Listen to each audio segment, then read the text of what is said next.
My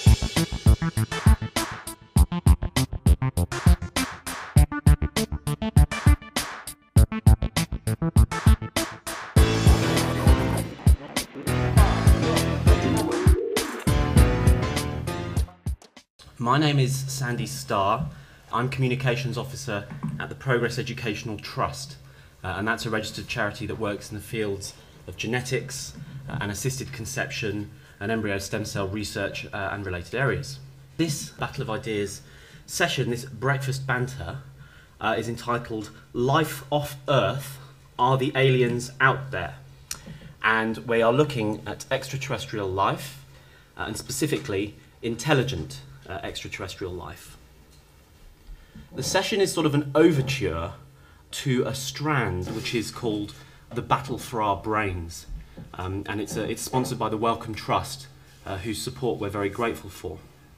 And the idea of this strand, The Battle for Our Brains, is to examine some of the big questions about what it means to be human, and what categories such as brain and mind and even soul mean. And I think it's actually very fitting that we're going to begin that investigation today off-world, as it were. We're going to think about what it means to be non-human, what it means to be extraterrestrial, or even if there's a sense in which intelligent extraterrestrials may, by virtue of their intelligence, already be human, despite the fact they originate elsewhere. And we're very fortunate this morning to have with us to discuss these issues three very distinguished and contrasting speakers, whom I'll introduce to you in the order in which they're going to speak. I've only got time to say quite a little bit about each of them, so if you're not familiar with them, I really do recommend you look up their much more extensive biographies on the Battle of Ideas website. On my far right, we have Dr. John Elliott, and he's head of SETI Research UK, and that's the UK division of the Search for Extraterrestrial Intelligence. And the focus of John's work there is how to detect and decipher messages from other worlds. If they try to get in touch with us, chances are John will be the person who hears about it and tells the rest of us. He's also a reader in intelligence engineering at Leeds Metropolitan University, which is very fitting for the Battle for Our Brains strand. But if you don't mind, John, I think when you give your talk in a moment, you may have to explain for the benefit of some of us precisely what intelligence engineering is. Next, on my immediate right, we have Mark Vernon. Mark is a philosopher. He was previously an Anglican priest, and he's the author of numerous books, most recently How to Be an Agnostic. And when that book was originally published, it was called After Atheism, Science, Religion and the Meaning of Life. And with apologies to you, Mark, I have to confess, I actually preferred the original title.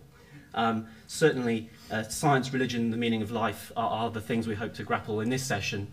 Last, but by no means least, on my left, we have Richard Swan, to whom we're especially indebted because it was Richard who originally came up with the idea for this session and who put it together.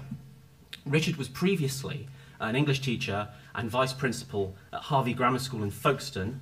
He's an author of various things, study guides, fiction, poetry, and he and I have crossed swords on the topic of this debate earlier this month in the pages of In Debate magazine. We're a little head-to-head. This is us having a head-to-head. On the question, would aliens prove that humans are nothing special? And Richard said, yes, it would prove that, and I said, no, it wouldn't. So I'm sure we'll hear more about that today. They're going to kick us off. They're going to speak for no more than 5 minutes each. I will keep them to time. Clarify quickly before we begin.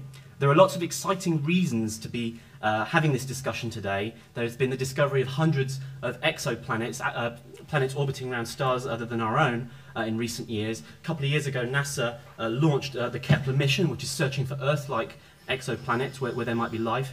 Some of our discussion will be about the likelihood of extraterrestrial life, and John is particularly qualified to cover that. But I would like it if the main focus on the discussion in the brief time we've got is not the likelihood, but the ramifications. You know, if we do find intelligent extraterrestrial life, what does it mean? Without further ado, John, can you kick us off? I'll try. Intelligence engineering, okay. It's modelling, understanding what are complex systems that emanate from an intelligence. So, all right, humans tend to be the template here. So, what is an intelligent system? How does it work? So we go from the mind how the brain works, the structure of that, through to the systems it creates, like language, behaviour, reasoning, thinking, all these to be modelled, understood, for both detection in the sense of what we're talking about now, especially in communication, because for us to communicate, to learn, to reason are the cornerstones of what we would call intelligence. So at a distance, to understand what communication, what structure that forms, and to be able to detect it is certainly central to any SETI work. So that's a sort of rough guide to what I do, and it's holistic research as best it can be, because all these areas relate, and to not attempt to understand one facet of it really puts you into an area that you're increasing your ignorance, and it's not a good path to follow. So all these things are interconnected, and the way that the sessions pan out today will illustrate that, I'm sure. So hopefully I've given you a flavour of what that is. Right, search for life. I go back to probably the first principles. We've been looking out into the night sky ever since we've been human. Our curiosity almost demands what's beyond the next rock. In this case, the next rock's the next planet. And you don't have to go out the solar system to actually realise that those other worlds, those other moons going round those other planets are abundant with the building blocks for life. They have hydrocarbon lakes, methane, water, all the constituent elements we have, they have, and sometimes more in spades. We are in the Goldilocks zone, so-called, for our particular type of life forms, but that doesn't mean that other life forms can exist out there. In fact, it's highly likely. Now, I'm not talking intelligent life at the moment, I'm just talking about life, whether it's microbial or minor complex sort of systems. And nevertheless, smart money is that exists out there, because even now with the recent new star forming, they're able to detect that water is already part of that initial system in the star formation, and water is one of the baselines for life as we know it. So it's everywhere, and if you even think about the whole likelihood, and much of what we do, everything we do, when your decision making is based on probabilities. With at a conservative estimate of 10,000 billion stars in the universe, and probably we have planets around most of them, and there'll be multiple planets, so we can, at least I would have thought, say one-to-one correspondence is not far beyond what it's going to be. So we're going to something like 10 to the power of 21 planets at least, with the possibility of holding life. It would be an awful waste of space, as Carl Sagan said, not to have any other life out there. And probably an incredible arrogance that it isn't. So they're the sort of reasonings we go through. And there's a Drake equation that estimates conservative, unfortunately, it has the parameters pretty much nailed, but plugging the numbers in is a new thing. So the likelihood of intelligent life in our own galaxy was originally thought to be about 10,000 civilizations, different planets out there. Now we're beginning to plug the numbers in because our technology is now allowed us to.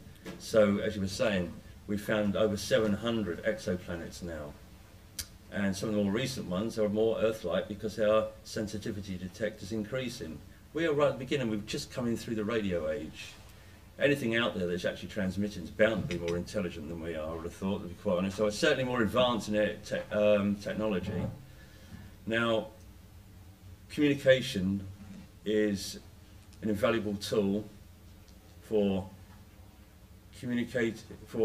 transferring information from one place to another, whether it's in time and space.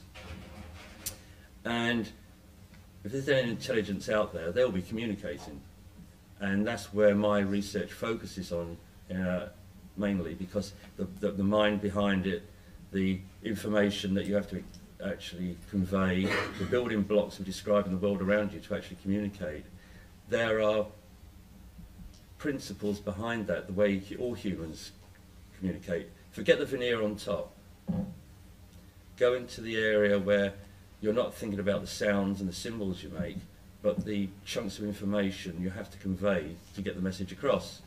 That's where I am, in a very small nutshell, and there are universals there that I can detect in a signal from outer space and begin to decipher it up to the level of what the meaning is.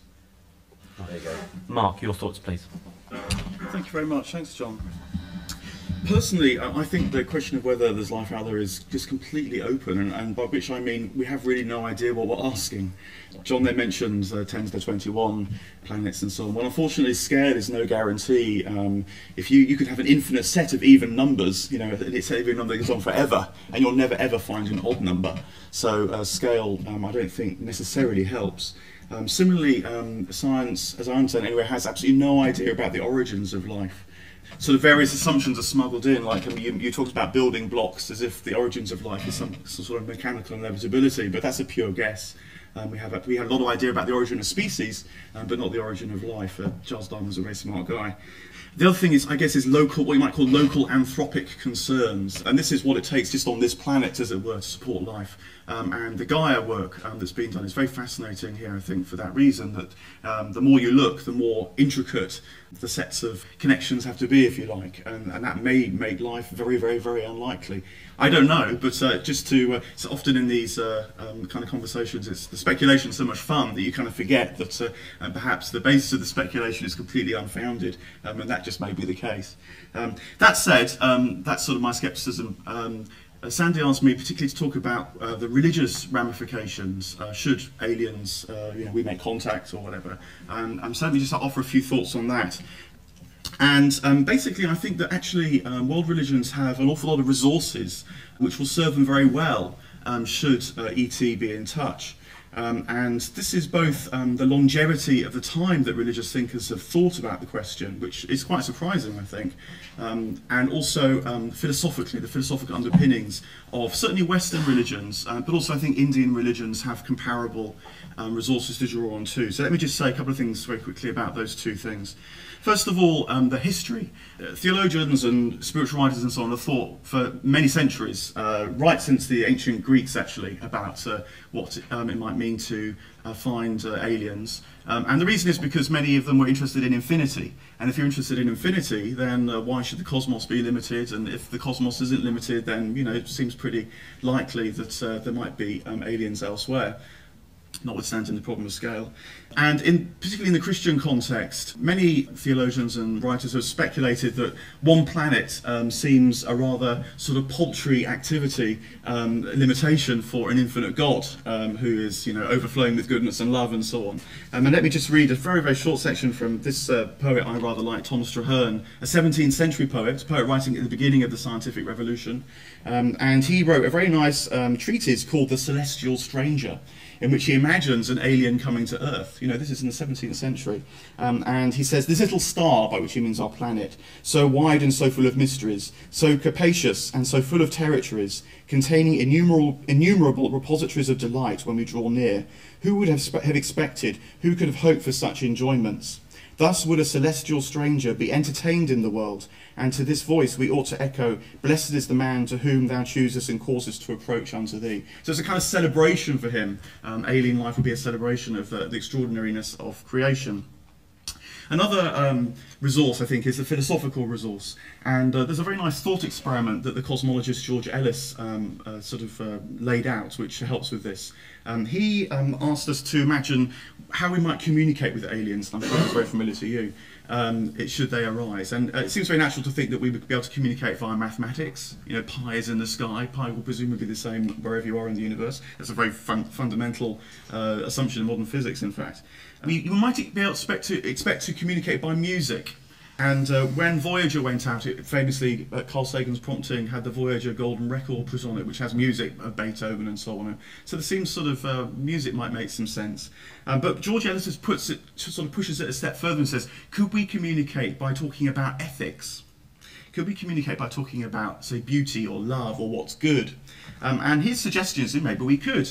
He argues that ethical systems have arisen fairly independently across the surface of the Earth, and yet there are quite common themes. And he argues that this isn't sort of just a question of evolutionary forces, you know, that people have to live together, as it were, so they arise at things like the golden rule. Sometimes that's talked about in evolutionary ethics, because ethics is much, much more than that. And, for example, a very common theme in ethics is so-called kenotic ideas, that to find yourself, you have to lose yourself. Socrates talked about it, Jesus talked about it, Lao Tzu in China talks about it. You know, maybe finding yourself to lose yourself, maybe aliens discuss such things too. This is the idea that a sort of moral consciousness, if you like, is written into the fabric of the universe, much like mathematics seems to be written into the fabric of the universe too.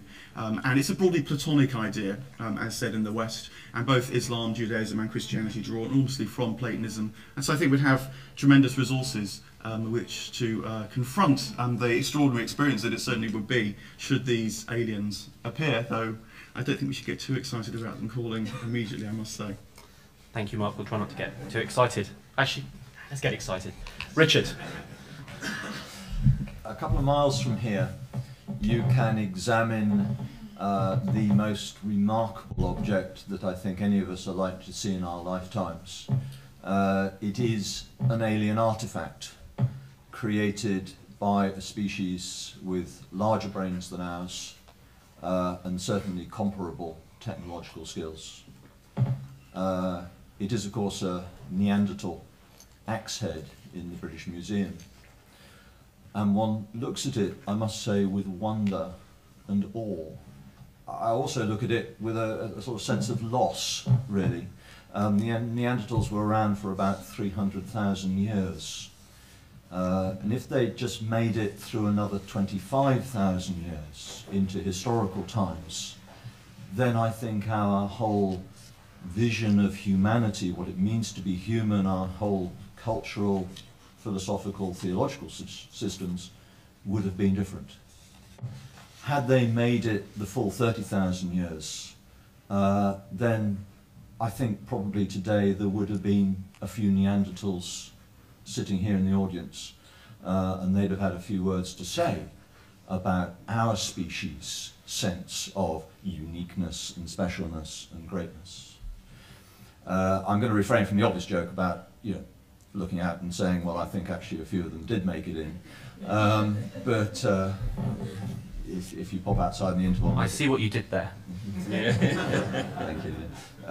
If you pop outside in the interval and look at the smokers, I think you'll get the general idea. Anyway, my point is, of course, is that we know already how humanity will deal with the discovery of alien life.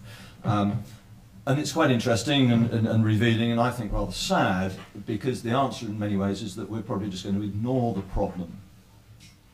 We, on the whole, tend to ignore most of the evidence of hominid evolution. We tend to ignore most of the evidence about Neanderthals. Sandy, I suspect, will be probably denying that Neanderthals even exist as a separate species. So what we tend to do is we cling to that anthropocentric view, which says that our species is basically it. It is the species in the galaxy. I don't really hope it's going to be much better if we discover extraterrestrial life. And I'd just like to make this simple point here, partially building on what John and Mark were saying. The reason, from the sense for suggesting this session, is that we are going to know very soon whether there is life out there or not. As John says, the technology is now advancing so fast, our sensitivities are advancing so fast in our equipment, that we will be able to detect biological signatures on planets around nearby stars within the next few years. So if there is life out there of some form, we will detect the evidence of it. If we don't detect any life within sort of measurable space, then we probably can be rather sure that we are actually alone, and then we're going to have to go back and deal with that that issue. But I think in the next few years we will know one way or the other at last, after 5,000 years of wondering, we're actually going to be clear whether we're alone or not. And that's important. But if we just discover sort of life of some form, then I think scientists obviously are going to get very excited, because they're going to have all sorts of interesting questions about the evolution of life, whether life forms evolve in the same way in various places, and so on and so forth. But a lot of people, I think, will just say, well, we always thought there was life out there, hey, and get on with their lives as usual. Even the discovery of intelligent life, I think it will depend. If that intelligent life is either lesser than our own or just equivalent with our own, particularly if it's slightly lesser, then it won't cause any difficulties at all for most people. They'll assimilate that information quite readily. When it gets exciting, I think, is if we find evidence of intelligence demonstrably superior to our own. If we get, and that, I think, given our tendencies, means technologically superior, because to us that would mean threat. And I think at that point people would tend to start exercising their mind, and it's at that point, I think, that the question arises of how genuinely would we respond. Would we merely want to wipe them out? Would we, as Sandy would like to do, call them honorary human status? Or would we just want to see whether they had oil? Thank you. Can we have a round of applause for our speakers?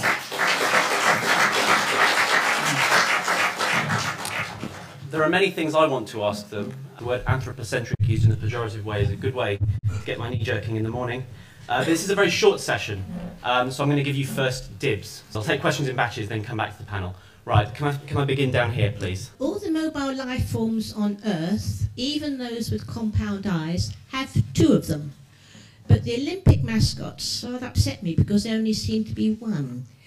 Could there be a mobile Earth life form that exists without a means of locating another life form anywhere in the EM spectrum with only one eye? That's a very interesting question from a variety of perspectives. I just wondered if we could learn anything about the development, about life on Earth, from the development of life, how it worked here. And from what I know, Earth is about 4.5 billion years old. First bit was very, very hot. And then life formed pretty much straight away. It's very, very old life on Earth. So it seems to me that just life, reproductive, some organic material that can reproduce itself, that's not that unlikely. It just keeps happening all the time. But the key bit is intelligent life, which kind of, even after 4 billion years, it only just appeared. That's us. And I think, well, the key bit for that is you have to think about intelligent life and what that means. I'd say we're the only intelligent species, proper intelligence. And intelligence isn't, I don't think you can have them being more intelligent than us, because I don't see intelligence as something that you've got a certain amount of. You get a fixed amount and you use it up. It's particularly lay interpretation of intelligence to kind of equate that with IQ, where you get this fixed amount, you don't get any more, and don't use it up all at once. Whereas I see intelligence as more open-ended. It can develop. It's more akin to what you know and understand, and we develop that culturally because we learn things from each other.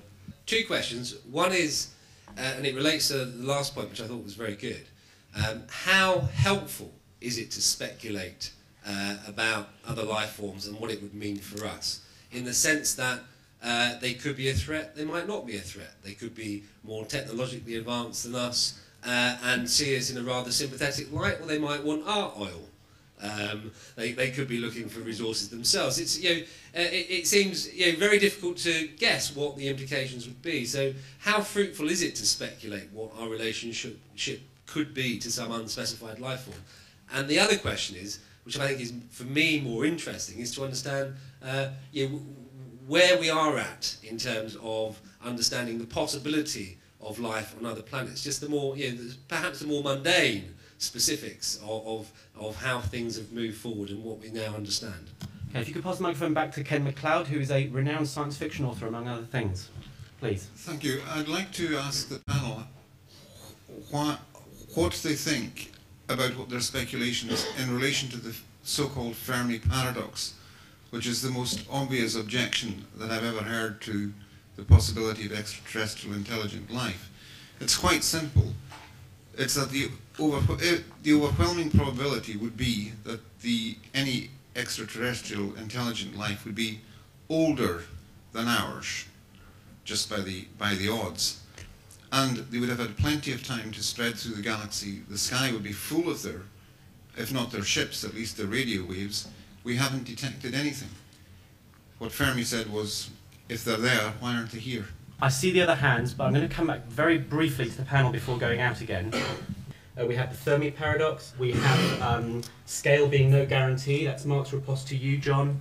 We have Richard suggesting that maybe the intelligent other species is behind us rather than before us. Respond to whatever you find most interesting and relevant to your concerns. Beginning with you, John. I won't go for the one I think, because there are loads of different strategies out there, from 0 to a few, like the spider.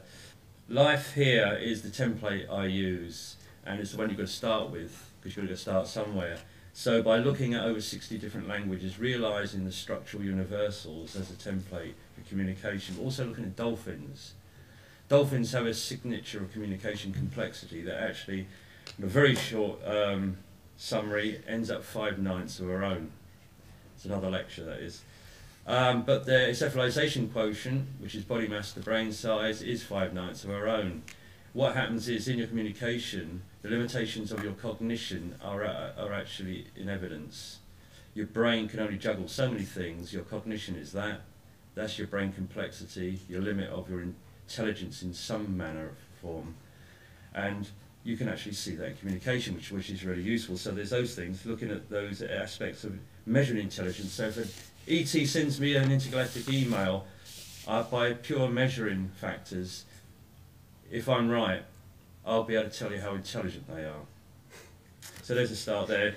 Conjecture about what will they be like can be dangerous. I won't mention one thing here.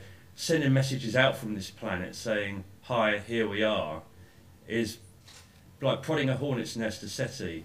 And they are very, very conservative overall, because they have to be. And the debate goes on that we have, and primarily me involved, strategies for messaging and how to do it and how to say hi. Unfortunately, they don't want us to, because they just might be ugly out there. So that is a debate that actually ties your hands. Right, thank you, John. Mark. Yeah, well, just a couple of thoughts to throw out that maybe have some resonance with what's been said. Well, I must just say that the whole intelligence question is very interesting to me too, because we basically have no idea how intelligence works. People say it's to do with brain size. Well, brains are necessary, but that's obviously not sufficient. Google is stupid because it's modelled on some kind of computer idea of what intelligence is.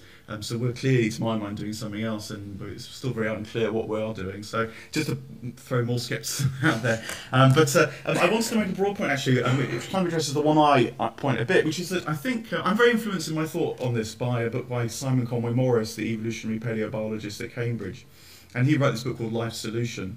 And he, along with Richard Dawkins, actually, believes that that evolution exhibits convergence, that it's come up with the same solutions to natural problems many, many, many times, and binocular eyes, saber-toothed tigers, the molecular biology in cells. There's all sorts of examples of this, hundreds of them.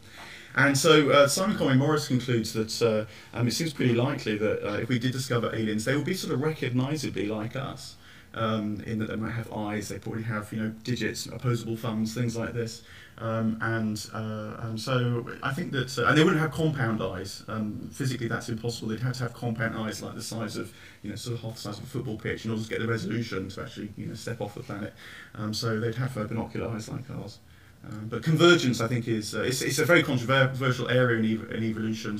Stephen Jay Gould famously opposed it enormously. But convergence lends supports the idea that if there are aliens, given all the provisos, that they perhaps would look, they'd be recognisably like us. They may be among us now. Richard, your thoughts? I'm conscious no one's really got to grips with the Fermi paradox either, so feel free to... Can I race them very, very fast? Go on. Binocular vision is simply the most efficient. 2 eyes are better than 1 because it gives you depth perception. More than 2 gets wasteful on resources. So binocular vision, good news really. The superiority of intelligence, I think that's sort of kind of already mentioned. There are variations in intelligence. Dolphins are perhaps less intelligent than we are, perhaps more. depending on how you look at it. There are variations, and what's out there we don't know. Tony's points, how helpful is it to speculate? Well, I always think that, you know, if the French were invading England, would you want to wait till they'd landed on the beach to decide what to do about that, or would you like to kind of think about that in advance and perhaps prepare the way? The post-detection group, of which John's a part, is saying, well, let's think about this issue in advance. You know, if they land on the White House lawn, it's perhaps a bit late to start thinking about what we might do. Let's think about it in advance, and I think that's a sensible proportion, really. Where are we at, Tony? The answer is, again, John's much more qualified than I am to say, but we are now able to detect a whole range of things that we weren't able to detect a few years ago. We now, for instance, started discovering the weather around other planets, and we can read a lot into atmospheres and so on. So again, we can detect things we couldn't detect before. And finally, the Fermi paradox. The Fermi paradox, interestingly, the point about the Fermi paradox, of course, it was created, rather like the Drake equation, in the days when the space race was really beginning, and there was that sort of vision that we would just continue the space race, you know, at an increasing pace, that by now we'd have colonies on the moon, perhaps on Mars, and we would be zooming out into the galaxy very, very fast. Now, of course, we know that that's not automatically true.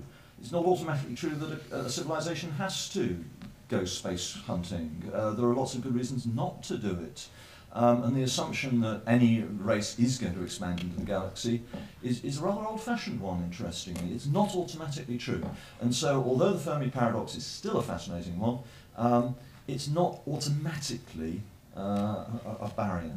Okay, very brief point from Mark. Well, just a thought occurred to me on the Fermi paradox. I think it was from Freeman Dyson, who's very entertaining on these issues, and he remarked that the Fermi paradox makes the assumption that, which is a bit like what was just said, that, you know, aliens would move into space much as we imagine ourselves doing so. But he speculates that it'd be much, much more sensible to fire very, very tiny dust particles into space in order to travel the interstellar distances. So aliens may well be amongst us already, but just as, you know, dust particles we just don't even, or some of them way we don't even think to look.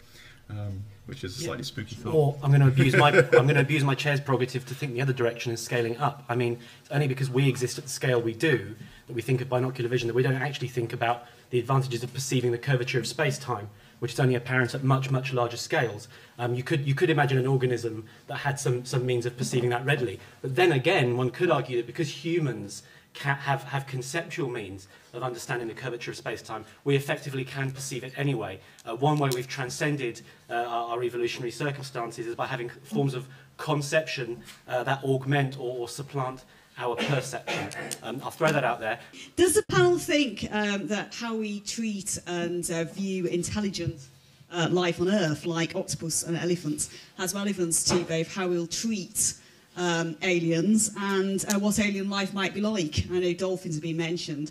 I mentioned this with relevance to octopus. What you may not know about octopus is that aquarium owners and managers are aware that they can actually lift the lids off tanks, cross the floor out of water, pop into a nearby fish tank, go fishing, cross the floor back and get into their tank. So you have to put special locks on the top. Now, what's notable is we actually eat these things. Since I found this out, I would never touch octopus. I'd like to assume you're going to have a bit more sort of evidence of proof of intelligence. Let's just assume we've discovered some, whether it looks like an octopus or an elephant or a dolphin. I don't think any of those animals are intelligent, really. They might have, they're just not as good at it as people and don't build stuff. And I would imagine that if we're really serious about saying we have discovered some life on Earth, then it might well be not just analysing linguistic transmissions, that we might be seeing some terraforming or whatever it is. So let's just assume we do have some pretty good evidence that there is intelligent life. We may not know what it looks like or how it's arrived at. You seem very, very split on the panel between how optimistic we should be about how we would treat those. And I just wanted to look into that in a little bit more detail. Say all the world religions can sort of imagine, you know, people from the stars or whatever, and I'll accept that. Why should we look at our history and say, well, something so different, we've never had aliens before. It's a very difficult thing to sort of How do you actually conceive that, and why are you so pessimistic on the other end? In a sense, this is picking up both those points, because historically, and to come back to some of the 17th and 18th century examples, what we're actually really good at is defining other people as not intelligent. We did it to blacks. The poet Phyllis Wheatley, 50 years spent claiming she, and I regard this as rather appropriate, parroted language. And of course, parrots are the latest to come up as possible linguists. Yes, there's some excitement about things being as intelligent as us, but not only do we often define intelligence as having to look like ours, but when we don't want to acknowledge it, we find ethical reasons not to, and that to me is the ethical question. How do we get beyond that instinct to essentially decide other people aren't intelligent? If we do discover sentient life, do we observe the prime directive? And if we find something prior to sentient life, I mean, do we sort of start leaving sort of mysterious black obelisks for them to develop, or do we actually intervene maybe to make them more intelligent? I think it's quite interesting, the sort of discussion of aliens and intelligent life, because it does make you reflect on what constitutes intelligence. A thought experiment that has often occurred to me is, if intelligence is what intelligence does, you could conceive of an intelligence that would constitute, for instance, something like a particularly smart bunch of ants, where each individual doesn't have that much intelligence, but which collectively could act in an intelligent way. And I've got the name of the computer scientist who specified how do you know whether something's intelligent? Well, if you can't see them and you can communicate with them and they fool you into thinking that they're intelligent, then they probably are. I think there are other models for intelligence which wouldn't necessarily be humanoid. I was just wondering, everyone on the panel and in the audience has been using the word life, but no one's actually defined it yet. And since there are many different definitions of life, which one are we using here? Are we using something that has Earth-like biochemistry type of system, or a looser definition of life? Just briefly on the intelligence question, to try and turn it around a little bit, I think from what struck me from reading the reaction to Richard's excellent article in The Independent the other day is that we seem to have problems seeing ourselves as intelligent or special, or so all kinds of reactions like, why would aliens want to have anything to do with us? We're destructive. They'd be more interested in the animals than with us. Made me think of the old Star Trek film where aliens or an alien probe came from across space to talk to whales, and that might be an extreme example, but it is fairly typical, I think. Yeah. Star Trek 4, it was all downhill from there. The question about definition of life is very interesting. Mark, you mentioned Gaia theory. Gaia theory has a very sneaky definition of life that sort of relativizes it, where you can say that a planet is living relative to one that isn't. Then you can scale up or down from that, and it can be kind of sneaky. But anyway, you may disagree. So if you could conclude your closing thought, keep it brief, reflect on whatever you like that's been said, and in the same order as we began. So John. Right, well, life question, I won't get into what you call the definition of biological life in a sense, but we will be looking for not just what you would traditionally think as life, an intelligent life, trying to communicate, or the evidence of it being there, but also non-biological, the obelisk you're talking about, this sort of thing, where it may be even just a legacy from a previous intelligence that no longer exists, or is not in a part of the universe that could ever actually meaningfully contact us or see evidence of. So the remit sort of is shifted in that sense. Post-detection is another area published in using the research and communication, all these structures we've been talking about, is a rationale for how do we deal with identifying there is something else out there, whether they're signalist or whether there's evidence of technology. SETI has a protocol initially for just saying it's there, we have tenure within 24 hours that we know. From that, the strategy hadn't been in place until now, beginning on the science-based evidence, being able to begin to realise what we need to do to disseminate that information in a timely manner without people causing panic and disruption where it needs not to be. Okay, thank you, John. And Mark, your brief closing thoughts. Yeah, well, just to offer a few more comments which kind of hope touch some of the questions. I know it's frustrating to ask a question if it hasn't been addressed, but that's the nature of the game. But anyway, I think that my main point is I think religion has resources for dealing with these questions. Of course, religion does spend a lot of its time considering what it's like to have contact with an intelligence entirely unlike our own, that intelligence being known as God. So that might be one way of thinking things through. But this business about convergence in evolution does mean that if that's right, then that means that evolution is constrained. So that intelligence that arose through processes, evolutionary processes, natural selection and others, would be quite like ours, it seems. So that would be one implication of the constraint of evolution. And I also thought I would just add that just because I might have expectations in a Platonic kind of way that there'd be such a thing as moral consciousness throughout the universe, much as there's pie in the sky, that doesn't necessarily mean it's a happy story. I don't know if you've read Mary Doria Russell's book, The Sparrow, which to my mind is perhaps the best novel ever written about making contact, and it ends absolutely horribly. But we share mathematics, we share music, and we share moral issues with the aliens with whom it goes so horribly wrong. We need morality because things go wrong, basically, not because things go right. So it's not necessarily a happy story, my Platonism. Thank you, Mark. Richard, your closing thoughts? Yeah, I think the great question there was this issue about humanity's ability to define other things as not intelligent, and we seem to be keen still to do that. It always fascinates me that Darwin himself, in his famous trip, when he got to Tierra del Fuego, the natives there he thought were so inferior he had difficulty classifying them as human. And he himself was, in a sense, as guilty as any of us of that kind of speciesism. I'm actually optimistic. I think we've made progress since I think our attitude to black people, I think our attitude to people of other cultures, I'd like to think our attitude to some of the other species on this planet is progressive. I think both ethically we treat people of other races, other cultures as equals, at least in principle.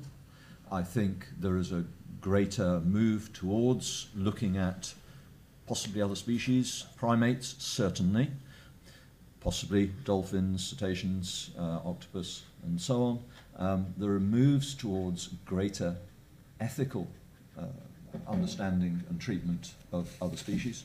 And also, of course, scientifically, and this leads us on to the next sessions, neuroscience is revealing an enormous amount about what it means to have intelligence, what intelligence is, what forms it takes. And I am therefore optimistic that whatever we discover out there, assuming we discover anything, and it's still an open question, assuming we discover any life out there, if we discover any intelligence out there, we will, as a species, as an intelligent species, now have a more rational and more ethical approach to what that intelligence is. Thank you for your questions and comments. Can we thank our speakers?